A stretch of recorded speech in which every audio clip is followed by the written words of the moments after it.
What's going on, Los Angeles? Welcome into the LA Football Show. I'm your host, Ryan Dyrud. We are live on the LA Football Network, always on the Believe Podcast Network. It is Wednesday, 3 o'clock Pacific time.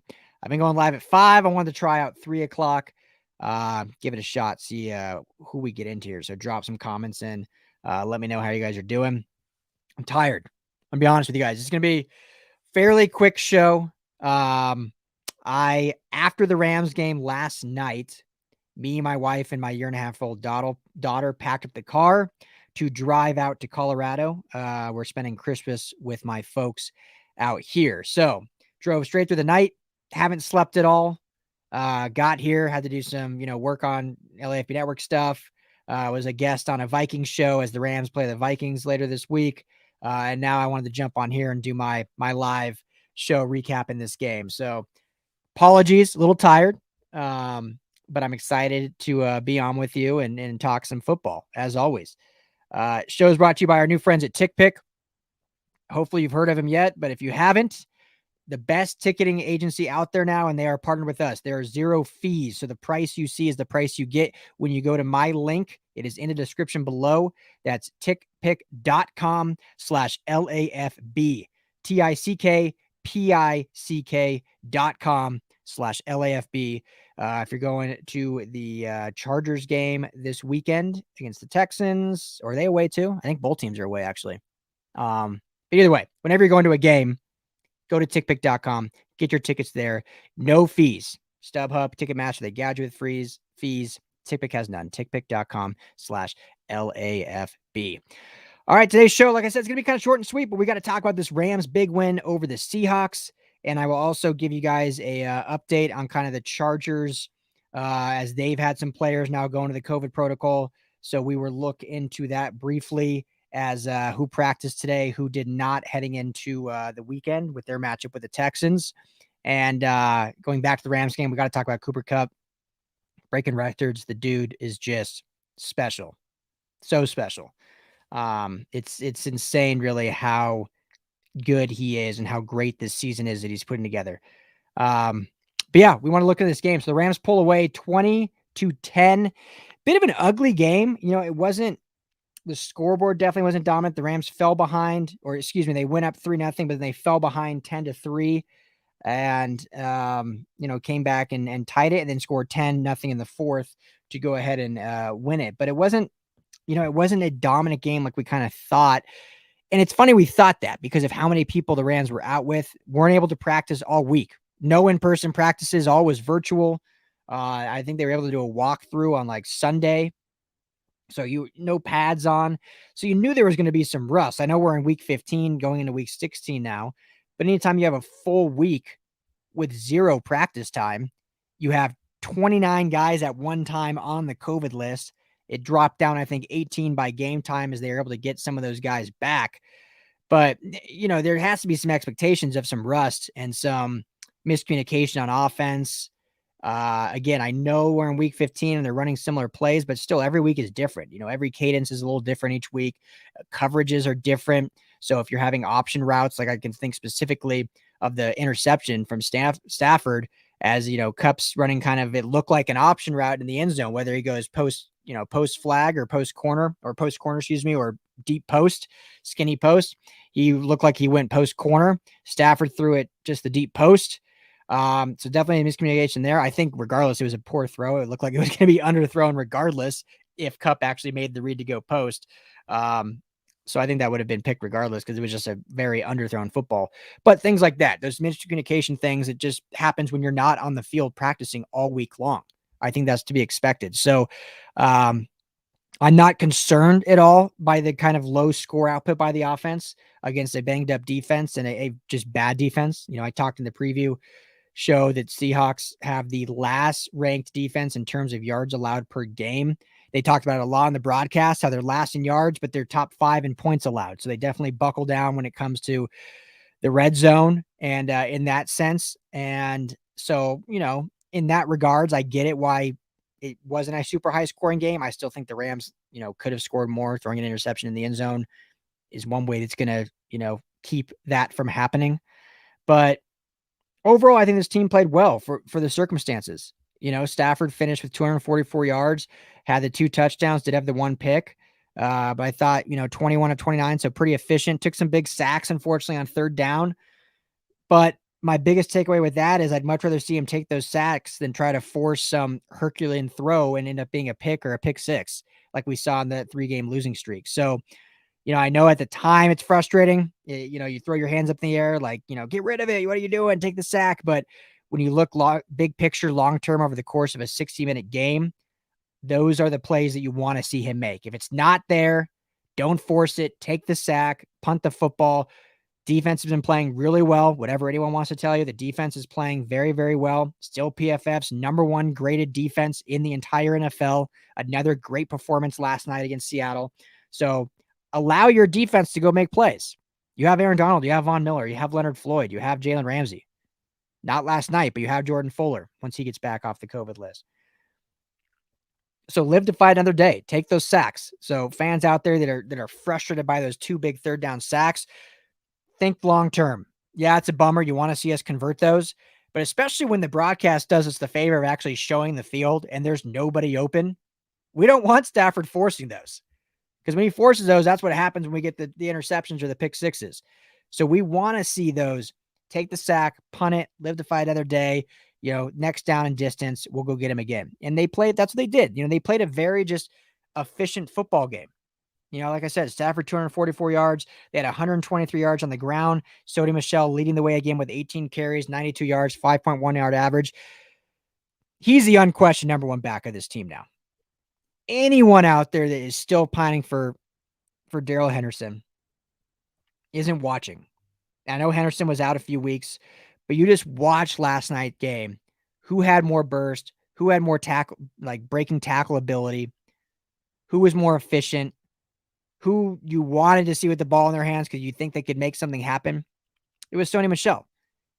Darrell Henderson, like I've said all along, and I'm sticking to it, is a great change of pace guy that can get you some big chunk plays at opportune times. That's what we want him to be. So Sony Michel going forward, not only is your unquestioned RB1 on this team, but has actually become a pretty damn good RB1. Like he's running the football with purpose. A battering ram. Hard yards he's gaining. Breaking tackles at the line of scrimmage. Doing the dirty work. On 3rd and 1s or 4th and 1s, converting by getting his head in there and getting that extra push that we just really haven't seen Darrell Henderson do. So great performance by Sony Michel. Anytime you average over 5 yards a clip on 18 plus carries, you had a good day at the office. I know you didn't break 100, but 5 yards a carry, that's basically like breaking 100. You needed 2 more carries, right? So get that 20 carry yard game like I was talking about. So great performance there. And then we get to the man of the hour. The best receiver in football, as I called him last week on the show. And he is. He proved it yet again. DK Metcalf is a guy a lot of people, I don't think anyone's out there saying DK is the best receiver in the game right now. I don't even think Seahawks would say that. Seahawks fans would say that. Seahawks fans might say Tyler Lockett's better than DK Metcalf. So, but DK Metcalf definitely in the conversation there. He always gets brought up, his physique, his speed, his size. DK Metcalf can't do anything against Jalen Ramsey. I mean, not many can. I'd be real curious to see it in a real game, hopefully never in real life, like an actual game that counts, because that would mean one of them is not on the Rams anymore. But I would still love to see friendly competition, Kupp and Ramsey go head to head and see how that turns out. Because obviously Ramsey shuts down all receivers. But DK Metcalf last night, when Ramsey was on him, 2 for 15, 2 catches for 15 yards. Had 4 for 37. Still not great, but a little more efficient when, Darius Williams or he had a safety on him. Cooper Kupp, I know they're a little banged up in the secondary, but still 9 receptions, 136 yards, 2 touchdowns, 42-yard completion on a big 3rd down when you had to have it, goes up and gets it. The dude is just special. Phenomenal hands, great in the run blocking game. He graded out as the number 1 player on offense for the Rams with an 87.7 grade. Stafford was number 2, for those curious. Andrew Whitworth, number 3. But Cooper Kupp just does it all. He's just such a special player and so fitting last night in week 15, 14 games in, breaks Isaac Bruce's record for most receptions in a single season that he set back in 1995 with 119. And he broke it on a touchdown grab, which is, the best way to break it. On a great slant sit-down route in the end zone, a laser Stafford for a touchdown, which put the Rams, which tied the game at that point, 10-10.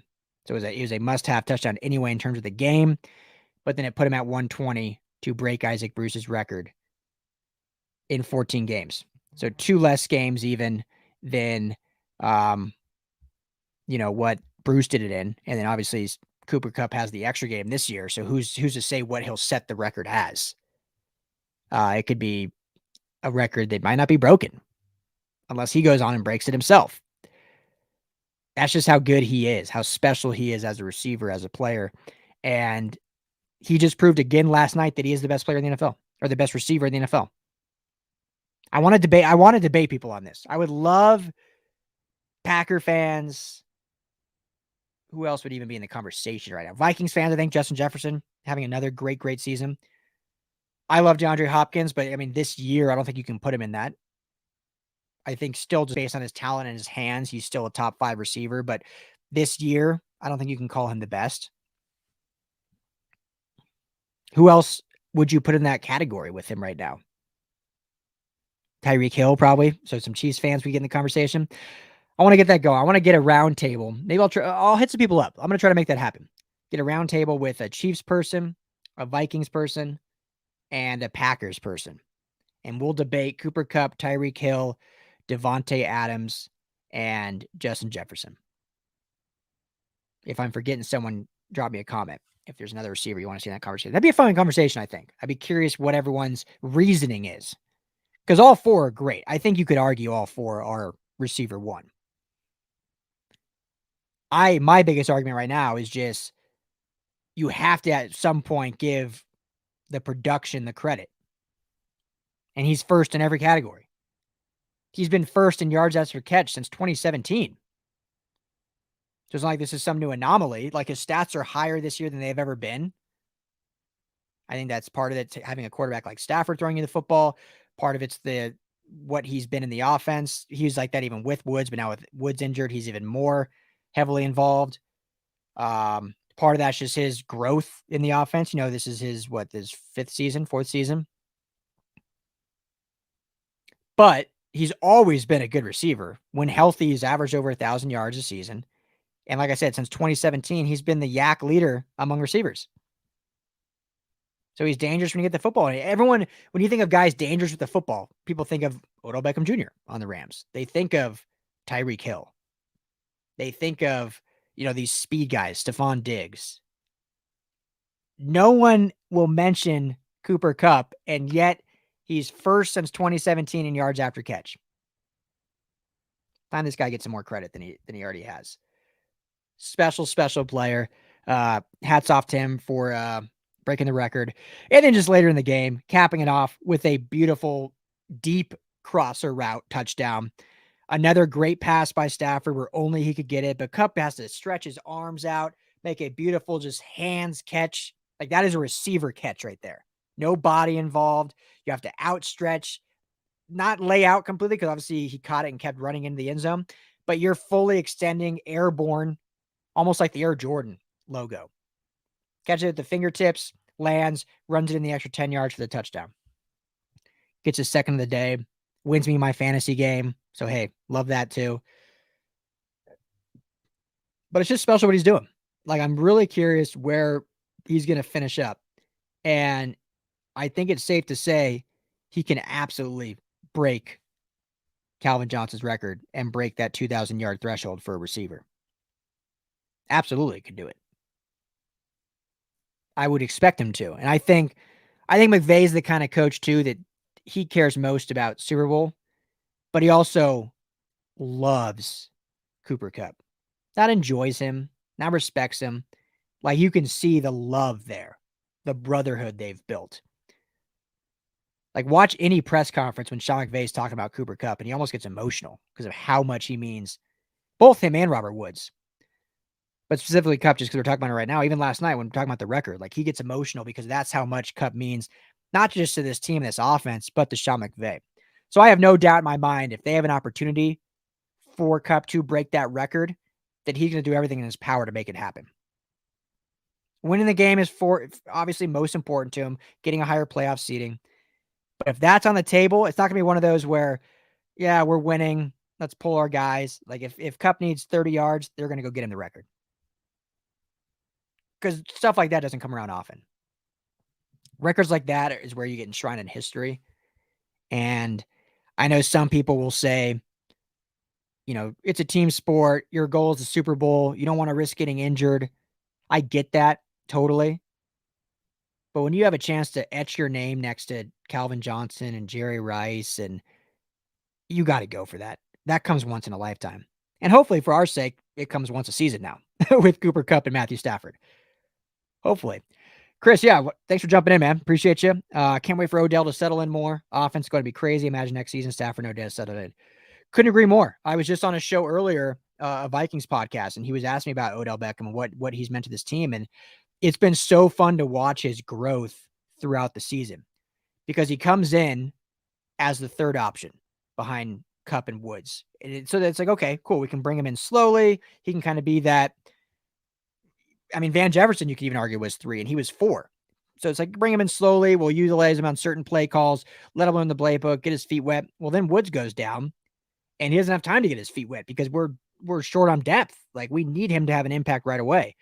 And so not only is he learning a complex playbook, he's catching balls from a different quarterback. He's running routes next to different receivers.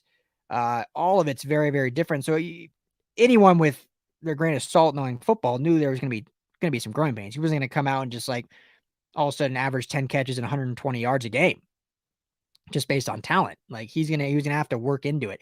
But you're seeing him getting more comfortable. You're seeing the explosiveness that he has back from his early days in New York and his, first season in Cleveland. He fits right in with this culture and locker room. Teammates love him. He loves his teammates. You can tell he loves LA. I think the LA fan base has embraced him fully. So, I think he's going to be a big priority to bring back. Obviously only a 1-year deal. So need a guy to get him back. And part of that will have to do with a Stafford extension to try to free up some cap space. I was looking recently and currently with the $208 million cap projection, the Rams are sitting, I believe, around like $5 million in cap space. But if Whitworth does retire, like he originally said he would, whereas now he may come back. I think it depends on if the Rams win the Super Bowl or not. If he does retire, then that frees up $14 million. So then you're looking at close to 20, in which they'll have some wiggle room to be able to bring some of these guys back and backload some of those contracts. And I would see OBJ. I would think OBJ would be if you had to choose one, him or Von Miller, I think he would be a higher priority just because of age, because of who the Rams already have as pass rushers. I think they would love to have both, obviously. But I would think we'll see OBJ back in horns next season. Christmas rankings, Chris, coming Friday. I'm dropping them Friday. The Dyrud does it. My top 12 Christmas movies. Friday, Christmas Eve show. I'm going to drop those out 5:00 on the LA Football Network YouTube, or you can listen right on the Mightier 1090 or just wherever you get your podcast. So I'm excited. I already have the list made, but I figured I'm doing a show anyway on Christmas Eve. I might as well do my Christmas Eve rankings then. So, I think we can put a bow on this game. It was a good win. Much needed win, division win. This is a game that if you lose this game, you feel like you're going backwards if you're the Rams. So I thought they overall dominated in all facets of the game. The scoreboard I know wasn't as high as some fans wanted to see, but I thought the offense, once they got going, dominated, at least time of possession and yards. The defense absolutely dominated the Seahawks. I don't care what anyone says. They gave up one big play. Other than that, the defense played great. Played absolutely fantastic. Quickly, I do want to mention the DPI call. Got to at least talk about it. Absolutely was a DPI. It's unfortunate when things like that happen. Because it was the wrong call. Like it was defensive pass interference. For those that don't know, it was a 4th down pass from Russell Wilson to DJ Dallas, the running back. Ernest Jones was running after him. Ball hit him in the back, but Jones was early in making contact with DJ Dallas. I don't even think even if Jones didn't make contact, I don't think he would have caught it. That's probably what some Rams fans will argue, but it was definitely defensive pass interference. So you hate to see it just because then it gives Seahawks fans like an excuse. Like that's what they're blaming it on. Obviously, that would have put them at like the 40-yard line. They still had to go 40 yards in against a defense they hadn't moved the ball well against all afternoon or all evening. So no guarantees there. But obviously that controversy is what fans will hang their hats on as to why they lost. But Seahawks gained 200 yards of total offense. Let me get the actual total. They had 80 yards rushing and 130 yards passing. So they had like 217 yards of total offense. So you can't have an output like that on offense and expect to win a football game against a Super Bowl contender in the Rams. So if you want to blame it on one bad play call or one bad penalty, be my guest. You lost the game because you put up 200 yards of offense. Rams made plays when they had to. Seahawks didn't. Russell Wilson, who I think is a top 5 quarterback, not many would argue that, 80 yards, you're not going to win any games with that. Or excuse me, he had 134 yards, but they had 80 yards rushing. Still, 134 yards from your quarterback in division tilt, you're not going to win any games like that. So I just want to address it. It was a bad call. It was a missed call. It should have been DPI. But unfortunately for the Seahawks, that's the way it goes. I don't think there was any malcontent to it. I don't think it's the league trying to have the Rams win like some people are suggesting, which is silly.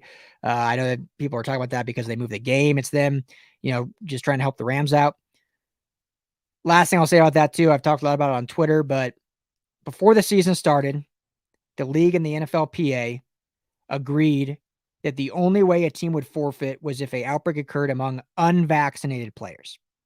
This is just what their agreement was. Rams had an outbreak. They are fully vaccinated as a team. So it was just unprecedented. There wasn't I think at the time, because of what we thought we knew with vaccines and this virus, is that wouldn't happen. You're vaccinated, we'll be good. We can put this behind us. I don't think they ever thought a fully vaccinated team would have 29 players on the COVID list. So people can hum and haw and say, wow, they just changed the rules for them. But at the time, everyone thought these vaccines were going to basically stop the spread of the virus, or at least make it way less contagious, and not all of a sudden 29 guys having it. So I think it was just so unprecedented that the Rams followed the rules. They would play a game in Arizona. By the time they landed on Tuesday, it was a Monday night game. They landed in LA on Tuesday. 18 guys were on the COVID list. They were all vaccinated. So I think that's where the league was like, okay, look, they followed the rules. This is unprecedented. No one expected a vaccinated team and facility to have this kind of outbreak.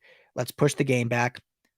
And so it did. So I know Seahawks fans are livid about that too, but unfortunately that's the world we live in now in general. So it would have been the other way too. If the Seahawks had 29 players out and the Rams didn't, they would have moved the game. It wasn't because the Rams. It's a team had 29 players out. You can't field a roster. What's 53 minus 29? That's over half. You add your 15 practice squad guys. You still aren't even at 53. You're pulling 10 guys off the street. So then it's a health issue. You have guys that haven't been in the facility. You don't know how well trained they are, how many injuries are going to occur. It's going to be sloppy. So that I think is more, it's a health and safety thing. I know people will be like, no, it's just about money. Well, I think money plays a role, but think realistically. You don't have 53 players after 29 gone, your 15 practice squads up, you're pulling guys off the street. So, last thing I'll say about that. Yeah, exactly, Chris. It's not like they rescheduled the game just for the Rams. They moved it for the Browns and the football team. So, yeah, the Seahawks fans saying it was just the league doing everything they can to help the Rams win it's just not true. It's not true. They moved 2 other games because same thing, those outbreaks. And the Rams, the only guy they got back because of the move, significant player they got back was Von Miller.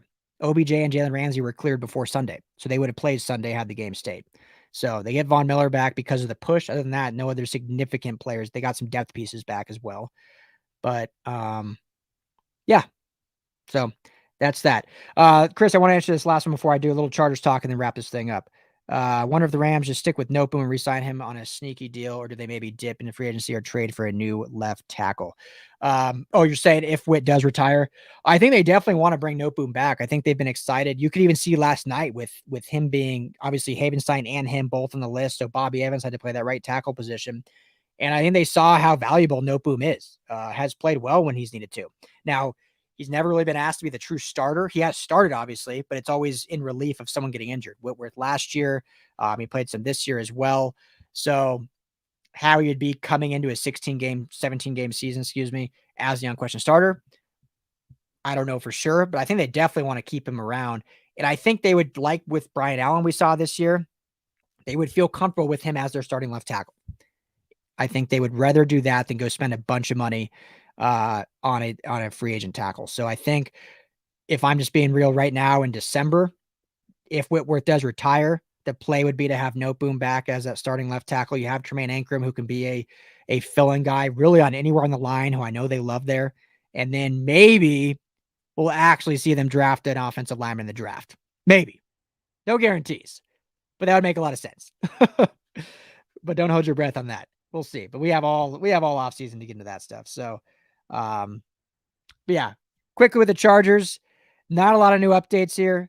Bosa and Keeman Hall both out already for this game on the COVID list against Houston. So they are out as of Wednesday. Everyone else is day to day. So Austin Eckler, all these guys are also day to day. Chris Rumph is also in danger of missing the game on edge. I know I talked about him last episode as a good fill-in and a good opportunity for him with Bosa out, but he's in danger of missing too. So in that case, you basically have Uchenna Nwosu and, Egbule and Kenneth Murray, who I know they're trying out at edge. So I know there's mixed emotions on Kenneth Murray playing the edge, but this is a huge opportunity for him to go out and play a new position that he's still learning, but go out against a bad Houston Texans team and actually just use his talent, size, and speed and just beat guys. Not worry about scheme. You're playing against a lesser opponent. Use your size, speed to beat guys, and then continue to get more involved and get more comfortable with this change if they do decide to move him to the outside full time. So I think it's a good opportunity. You hate seeing any player out, especially a guy like Joey Bosa, and, teams can upset teams always, but if it ever were to happen, it's a good week for it to happen with, after this game, 2 weeks before the playoffs start. So it's a good week for it to go against the Texans, and then now we can kind of see what depth they do have. If you're missing Bosa, Rumph, and obviously Kyler Fackrell, who's also on IR, 3 key edge guys, and if you can still get good pressure or get some production out of Egbule or K9, well, then you're going to be set up for pretty good success come playoff time if you can now get a heavy rotation of all these guys getting more experience.